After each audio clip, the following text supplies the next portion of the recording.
Good morning, everyone. I'm so glad you're here. Before I even launch into the message, I actually want to show you a video.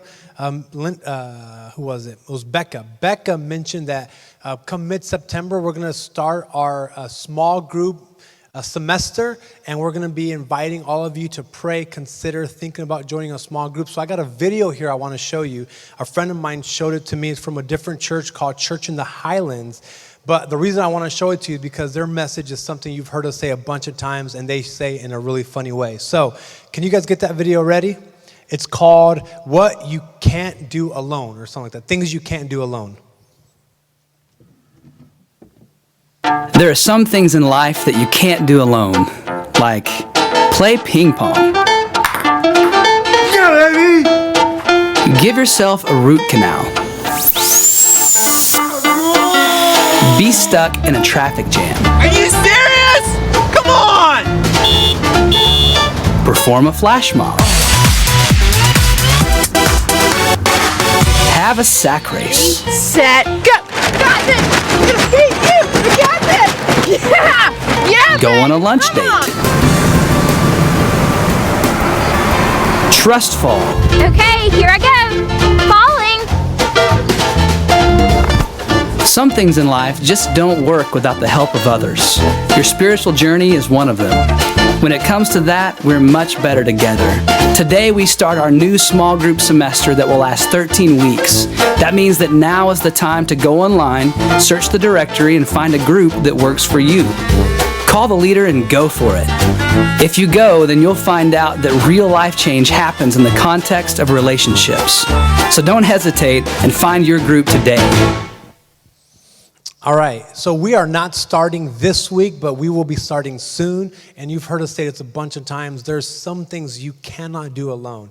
And we believe that growing your faith, maturing your faith, digging roots down deep in Christ, that happens best in circles and not rows, which is why we say circles are better than rows. We love rows. We love when people come and celebrate and worship with us, but we much prefer circles because we know that in circles, you're going to grow. God's going to have his way. Something incredible is going to happen. So next week, we're going to have our catalog ready, and we'll be passing it out for the next 3 weeks, and you can be praying, considering, thinking.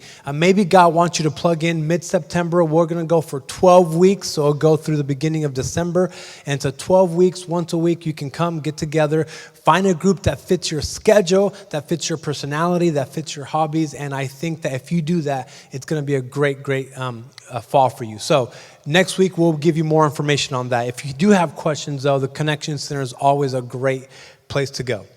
Okay, so let's start the message. And here we go. I'm going to warn you that today's message is a little bit different. It's a little bit going to make you uncomfortable. It's probably going to challenge you and provoke you a little bit more than usual. So I'm saying that up front. The other day, I went to go take my wife's car to get an oil change.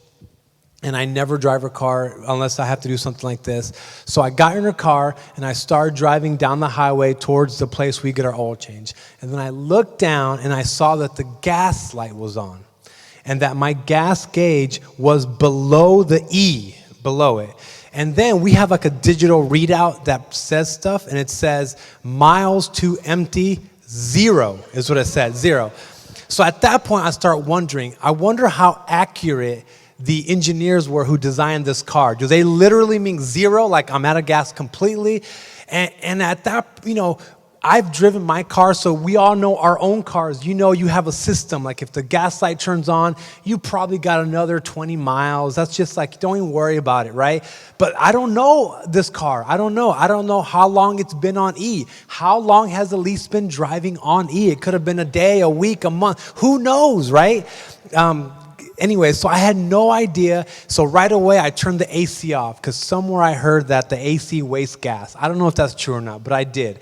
And then I start like getting my foot off the gas pedal, and I start like rocking, hoping that my momentum can just cruise the car into a gas station, right? I finally pull off that highway. I get there, and there's a red light right there before the gas station. And of course, you know, it's the longest red light in the history of red lights. And I'm just praying because I don't want this car to run out of gas. We're running on fumes. I can imagine it's going to be me pushing. Of course, it's the day that it starts raining and thunderstorm, and it's going to be horrible. I'm going to have to push this car. I'm just praying. God, please help me get there. I put the car in neutral. The light turns green finally. I put it back in drive, and I hear the car kind of splutter tuk, tuk, tuk, tuk, tuk. And it starts going. It starts going, and I'm not even pressing the gas. I'm going to let it idle. People are passing me. They're honking their horns, and I'm like, it's okay. Don't worry about it. And I finally pull up to the gas station, and I never felt better putting gas in the car than I did that moment. I didn't run out of gas. I didn't have to push. It was great to be able to fill up. Now, I'm telling you that because that is in a car, a mechanical vehicle. Sometimes, isn't life that way?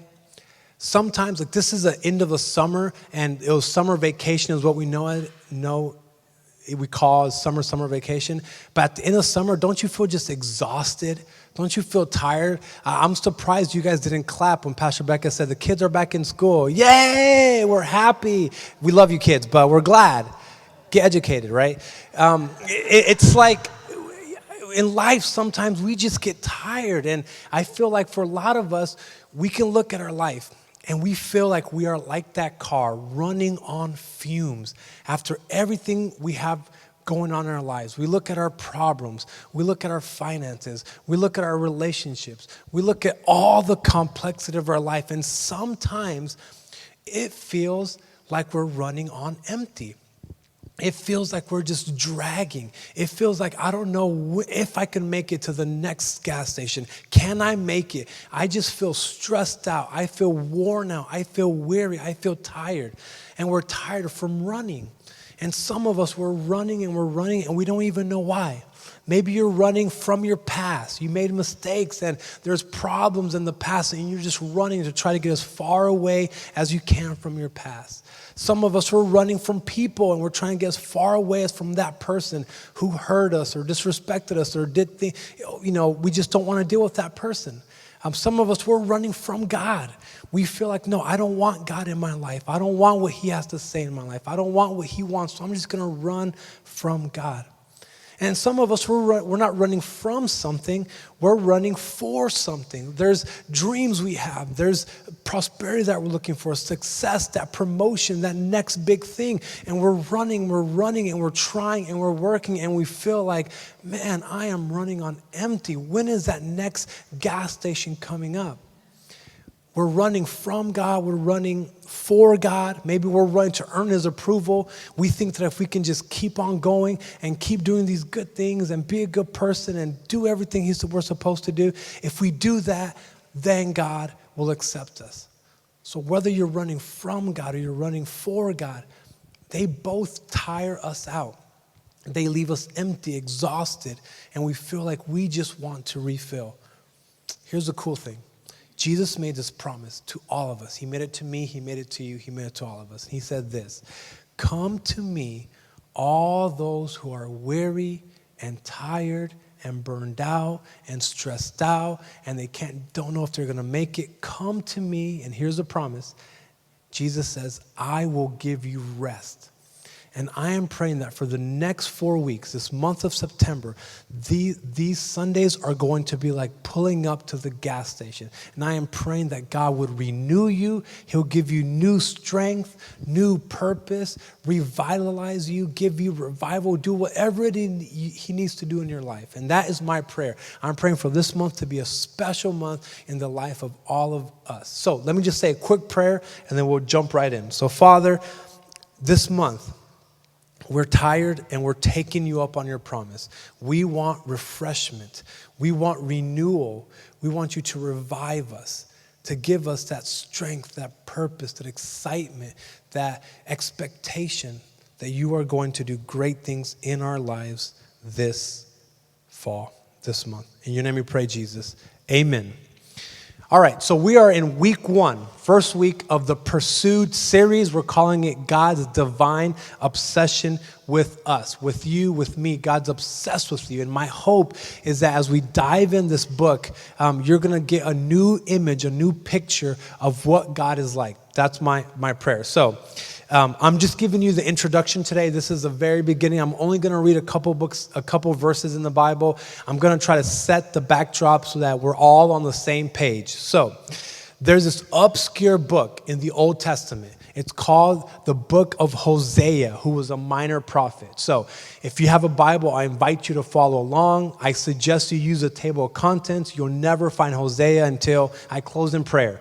So either follow along with the handout, the PowerPoint, or use a table of contents. In this book of Hosea, this unknown book, right? There's a story that you never learned in Sunday school. And if you did learn it in Sunday school, that Sunday school teacher should get fired, okay? Because it is very uncomfortable. I'm going to try to keep this PG-13, right? So that it's not as explicit as it is in the Bible. But in this Bible, God asked the prophet Hosea to do something he has never since asked anyone else to do, since or before. No other person in all of history has ever been asked to do what God asked Hosea to do. And even though it's uncomfortable, I think it's one of the most powerful pictures of God's love for us. And if you just scratch the surface, you're going to see that this idea that it's all about our pursuit of God or what I have to do to get in God's good graces, it's really all backwards. That it's not really about our pursuit of God. The Bible, the story, this story of Hosea, it's about God's pursuit of us.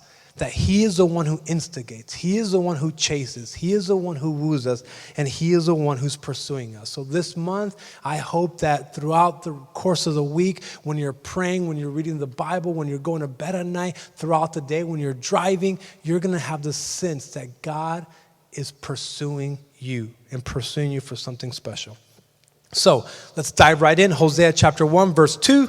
I'm going to read it. I warn you, it's kind of provoking. So let's buckle up and let's do this. Hosea chapter 1, verse 2. When the Lord first began speaking to Israel through Hosea, he said to him, "Go and marry a prostitute." So some of you are going to turn that book around and say, is this the Bible? Yes, this is the Bible. Sometimes it just probably happened to you. You're reading a book, you put it down, you go and you do something else, and you come back, and you pick it up, and you're wondering, is that the right book? Am I reading the same one? I have a Kindle. It's like a digital reading device, and my son is reading now too, so he loves reading. So sometimes I'm reading a book, I'll set it down, and I pick it back up, and instead of reading what I was reading, I'm reading Captain Underpants, right? It happens to us all the times, and I'm trying to either outlaw him from my Kindle or get him his own, figure something out. But have you ever been reading the Bible, and then you read something that's so out there, so weird, like this, like go and marry a prostitute, that you're reading it and you turn it around to say, wait a second, is this really the Bible? And then when you see that it is a Bible, you're like, you know what, I'm just going to scoot on over here to Matthew, because Matthew talks about love and peace, and it's so much easier than this.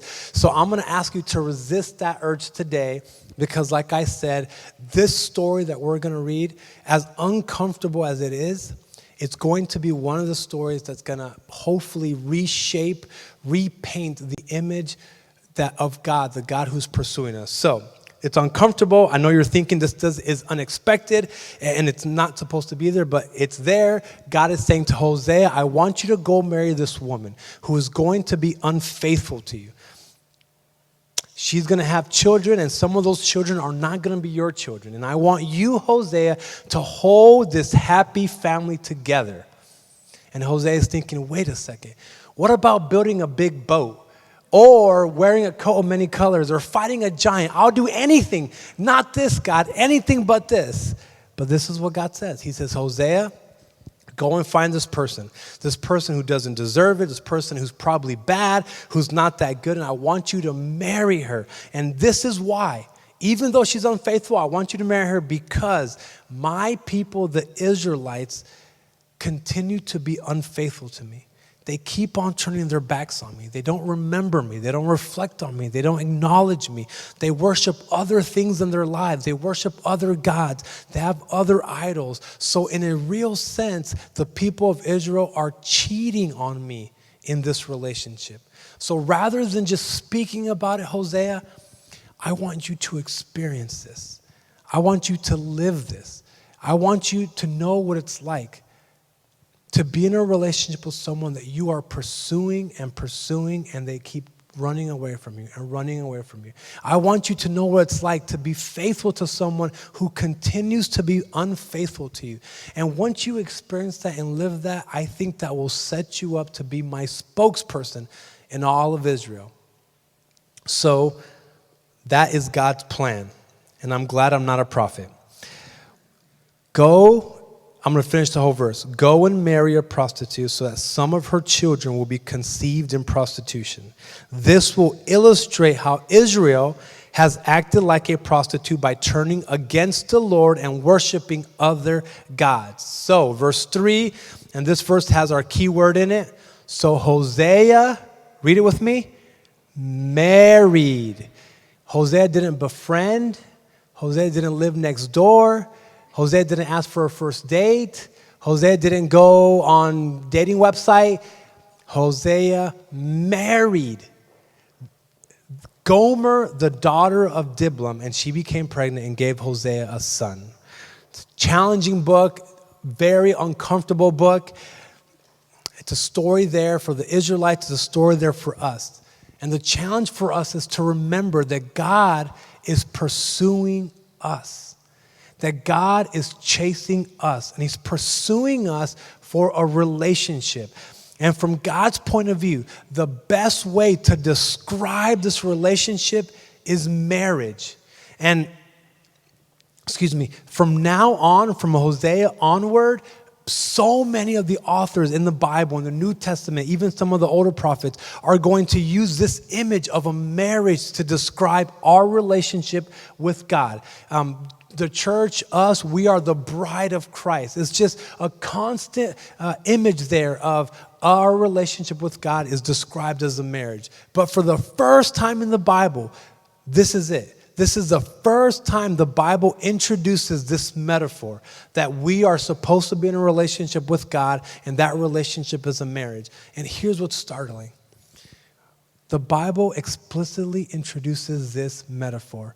And God chooses to do it not through this like fairy tale story of a princess who meets Prince Charming and they live happily ever after. Nothing like that. Instead, God chooses a story that doesn't fit in the Bible. In fact, it fits better in like Desperate Housewives or a show like that. That's where it fits better. So when God decides to introduce his idea, he uses a prophet, Hosea, and a prostitute, Gomer. And God is reminding us, it's painting a picture to us, that this is what I'm pursuing you for. It's a relationship. It's not religion. It's not a bunch of rules. It's not any of these things. I want to be in a relationship with you.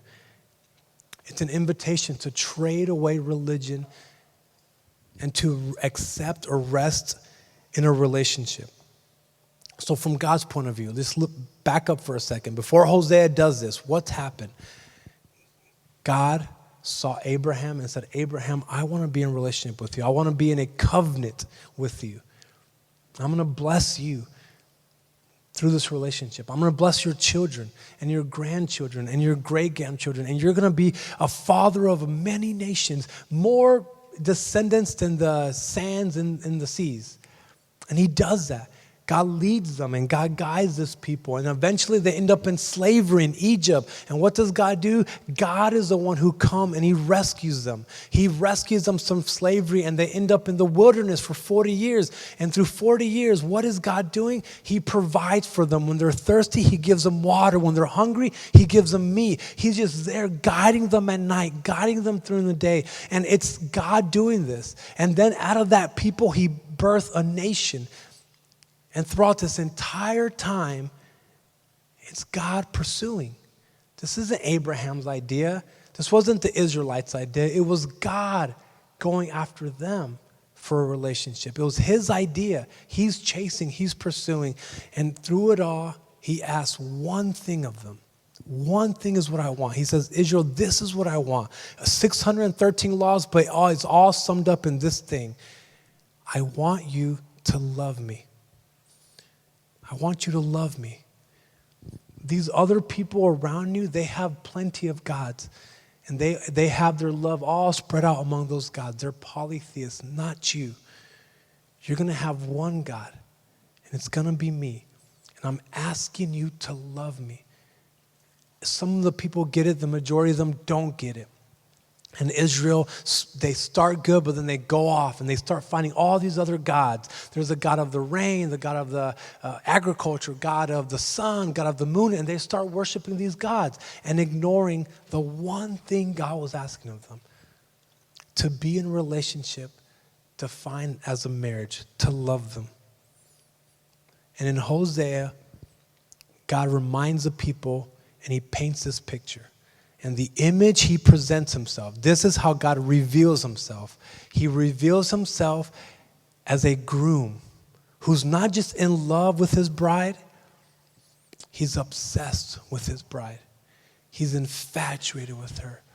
He'll do anything to be with her. He'll go and find her anywhere she's at. It doesn't matter if she's a lady of the night, if she's in blatant sin, it doesn't matter. God is obsessed with her and is going to. That's the picture. That's the image that God's trying to present. And if I'm honest with myself, I'm the first to say, that's not the picture I have of God most of the time. Most of my life growing up, I didn't picture God as someone who was in love with me or in love with us, obsessed with us. My picture of God is something different. My picture of God is like maybe a principal who is stern and strict and hard to deal with. And if you go see the principal, that means you're in trouble. And that's my image of God, or a boss or a judge or this alien faraway thing that if we're in a relationship, I'm far away and I'm safer far away. Not the image of God that he's presenting here, of a God who's in love with me. Something happened the other day that kind of gave me a new perspective on this issue of how we view God.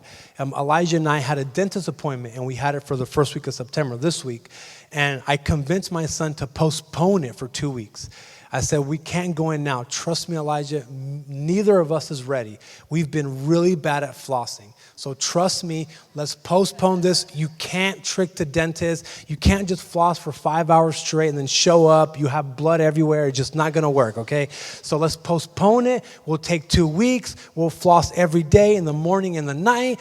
And that way we'll be great. We'll be good to go. But if we go now, here's what's going to happen. I know what's going to happen. I'm going to sit down. I'm going to lay down. The dentist is going to go over me and go, yep, just what I thought. Okay. And he's going to launch into and say, Mr. Diaz, I can see you're not flossing.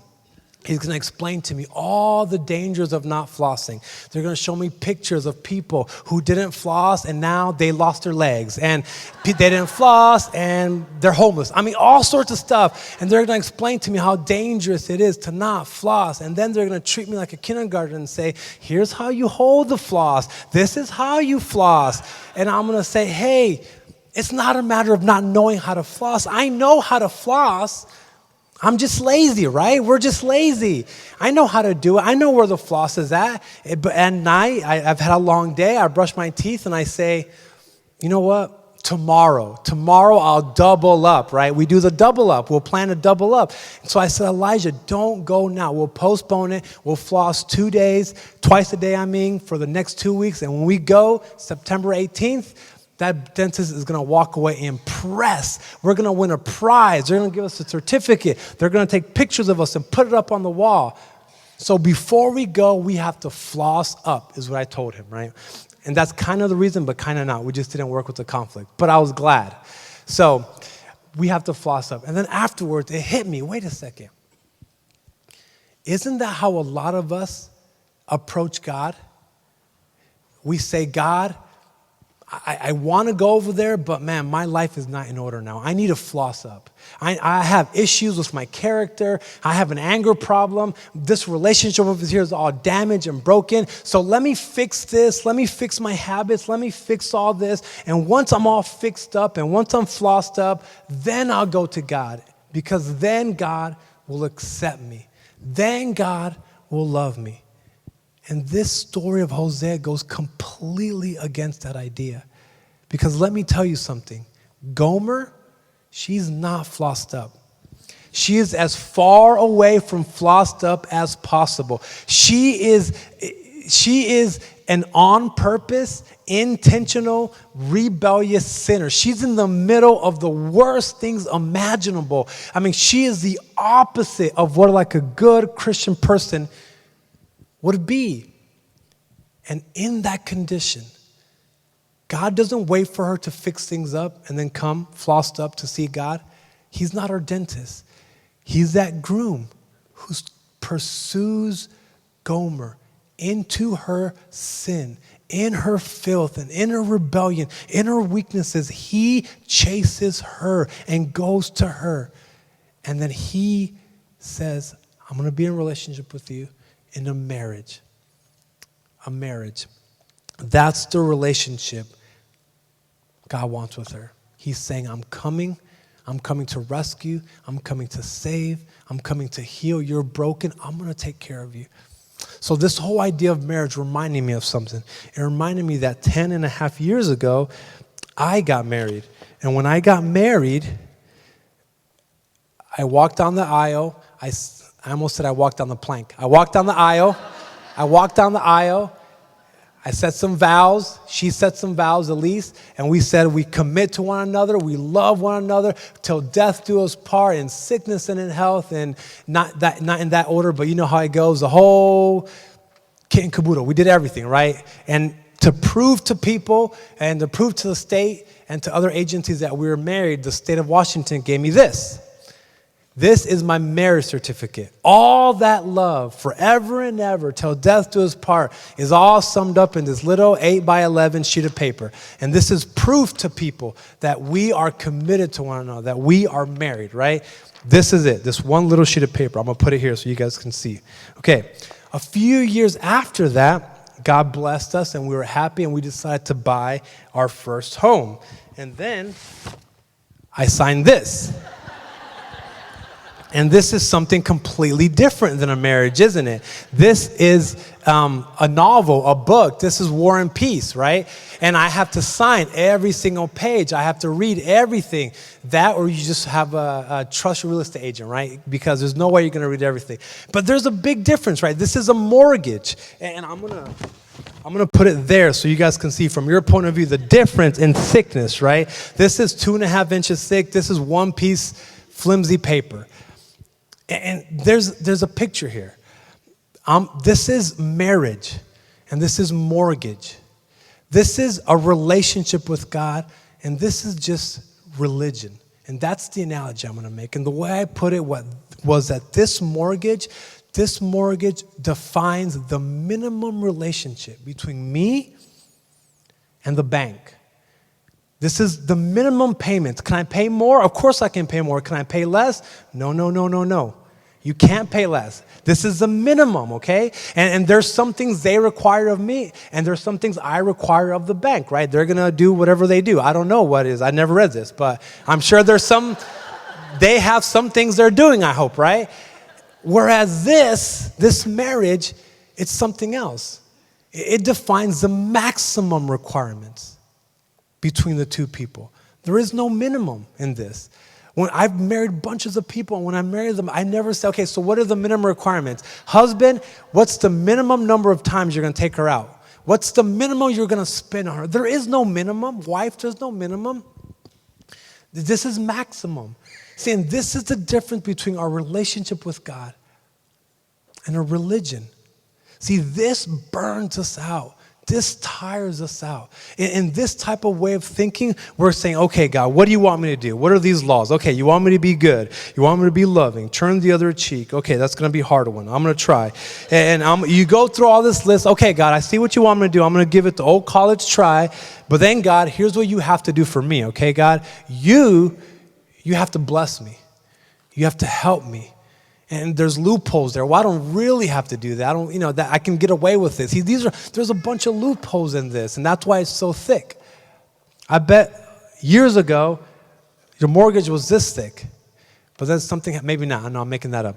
Anyways, at some point, this burned you out with God. This exhausts you. Trying harder, working harder, trying to earn God's approval, trying to get flossed up, that doesn't work. Whereas your marriage, this is something different. This is something we can rest in. Because this is God coming to us, not because we earned it or deserved it or anything like that, but God comes to us. He looks us in the eye and he says, I do. It doesn't matter where you're at. It doesn't matter if you do or not. I'm with you through thick and thin. When your life is falling apart, I'm there with you. I'm committed to you. I'm devoted to you. Why? Because God's obsessed with you. And this is what God's calling us to rest in this. Not to try harder, not to work harder, but to rest in the relationship he's pursuing us for. And this is easier said than done. Most of us, we vacillate between this. And some days it's it's religion and I'm trying, and other days I'm resting. But this is what God's inviting us to rest in that relationship. Think about it like this. From Gomer's point of view, imagine what she would have gone through. We don't know much about her. We don't know what her family was about. We don't know her history or heritage. We don't know anything. The Bible doesn't tell us, just her dad's name. And what we do know from cultural setting is that Gomer, she would not have been involved in the marriage at all. She would have had no say in it. See, this would have all been Hosea's doing. Hosea would have gone to her dad and said, Diblam, I want to marry your daughter. Let's arrange a price. And Diblam would have said, are you crazy? Why are you choosing my daughter? Do you realize she's a prostitute? Do you realize she's bad? There's a million people you can choose from. Don't choose her. But somehow Hosea would have convinced her. He would have paid for it. He would have done everything. And then he would have gone to the city part of town, found Gomer and said, Gomer, we're getting married. And Gomer would have thought, what? What would have gone through her mind at that moment? Why me? What have I done to deserve this? I'm not good. You could have chosen other people. Why did you choose me? But what Hosea was saying that I want you to rest in this. I chose you just like God chose us. He chose us. What's really interesting is that Gomer's name in Hebrew, it means like done, or I'm done, or I'm finished. And that could be a good thing or a bad thing, right? It could be like, hey, I finished my homework. I'm done, yay. Or it could be, you know what? I've had a long week. I can't take this anymore. I'm done. I'm out of here. I'm done. And my guess that for Gomer, it's the bad way. Because she's a prostitute in a time where it's never good to be a prostitute, but she would have been stigmatized and set apart, and people would have hated her and mocked her and ridiculed her. And when she's a prostitute, there's no promotion. There's no climbing up the corporate ladder. Her life is done. There's no hope there. She's living in hell. She's the walking dead. She has no reason to keep on going now. I have a friend of mine, some of you know her name's Betsy Haig. She runs a ministry in Honduras, and it's called Jericho Ministries. And what she does, she's a saint, is that she goes on the streets of Honduras to where all these women are, the women of the night, prostitutes. And right in the middle of their working, while they're trying to find clients and customers, she goes out there and she shares good news with them. And she loves on them. And she tells them there is a hope, that you're not done. It's not finished. God is pursuing you. God is chasing you. And then she rescues them off of the streets, and she puts them in a rehab home where they get a better sense of who they are. Their identity is solidified, and God does incredible things through their stories. And I went out with her one night, and one of these nights she was going out and she was handing out tiaras, like the princess crowns, right? And she was going out to these women. And this is it's like 11 o'clock at night, midnight. And she's going out there and she's talking to these women and she's saying, this is a tiara from God to you. And you don't feel this way, and you don't believe this, and you probably don't think this is true. But you're a princess because God is pursuing you. You're his daughter. He wants to adopt you into his family. And it was Betty's way of saying, and it was just so emotional, like everyone was crying. But it was her way of saying, it's not done. It's not over because God is pursuing you. It doesn't matter where you're at or what you're doing or what's going on in your life. It is not over. And what's beautiful about this story is that Hosea's name, Hosea, who represents God and what he's doing in our lives. Do you know what Hosea means in Hebrew? It means salvation. It means rescue. It means redemption. It means God's salvation. And it's God's way of saying, Gomer, you might not feel it. You might feel like your life is falling apart. But God is saying it is not done. He is on his way to rescue, to fix, to heal, to restore. He's not your dentist who's going to guilt you. He's not going to punish you. He is there to fix, to heal, to restore, to give you rest. And that's what Hosea means. And this picture is exactly what God would do for us through Jesus. When he would come and he would die for us. And Romans says that while we were still sinners, while we were far away, while we were in a spiritual sense cheating on God, in Gomer's position, God would come and rescue us through his son Jesus. So which of these best describes our relationship? Are we trying harder? Are we trying to fill everything up and do everything we're supposed to do? Are we resting in the fact that God is a pursuing God who's pursuing us for a relationship? And that's the challenge, is to rest in this relationship. The story is going to get worse before it gets better. I'm not going to go into it now, but it's going to get worse. It's going to get more ugly. It's going to get disgusting, complicated. Hosea is going to rescue her, and she's going to go back and be unfaithful. And he's going to rescue her again, and she's going to do it all over again. And it's just a picture of God rescuing us, that when we're unfaithful, he continues to be faithful and continues to pursue. And that's the gospel of Hosea. It's a reminder to us that God is the one who rescues. He's the one who pursues. He's the one who chases. The Bible, it's not about what we can do to earn God's favor or what we can do to pursue God and good graces with him. The Bible is about God's pursuit of us. And that's different. That's challenging. It's hard to accept that. One of my favorite books growing up was a book by A.W. Tozer called The Pursuit of God. And I think one of our TLCs might actually be going through, and it's an awesome book, highly recommended. But what if we have it all backwards? What if really it's God pursuing us and us accepting that, resting in that, and that's what gives us life? See, that's the challenge for us today, to remember that. To remember that he is pursuing us for a relationship defined by marriage. And for this month, I want us to rest in that. I'm going to ask us to embed ourselves in that love, to remain in God's love. And here's what I'm asking us to do. And usually I give you one action step, but I'm giving you guys a 30-day challenge. For 1 month, the month of September, here's what I'm asking you to do. Is 3 things. Number one thing I'm asking you to do, I'm asking you to dive in with us as we walk with Hosea and Gomer for the next 4 weekends. 4 weekends in September. So come every Sunday you can in September. And here's the good news. You're 25% done. You're already there. You're a quarter of the way done. So just finish strong. 3 more laps. You run a mile with 4 laps. You already finished lap 1. Come and walk with us as we go through Pursuit together. Number 2 thing I'm asking you to do is to read Hosea with us. As we read Hosea, would you read chapter 1 with us this week? And it's going to be challenging. And it's going to be uncomfortable. It's probably going to provoke you. There's going to be images in there that make you feel weird.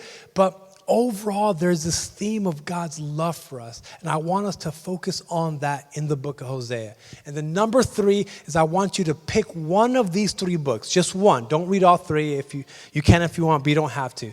And people tell me all the time, oh, Ray, you recommend books all the time, but I just don't read. And I'm just like, you're a liar. You do read. You've read 30 text messages in the last hour we've been meeting. You read text messages all day. You read status updates on Facebook all day.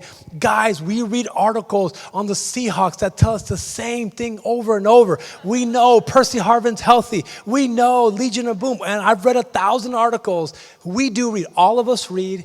We just have to prioritize that. So here's what I'm asking you to do.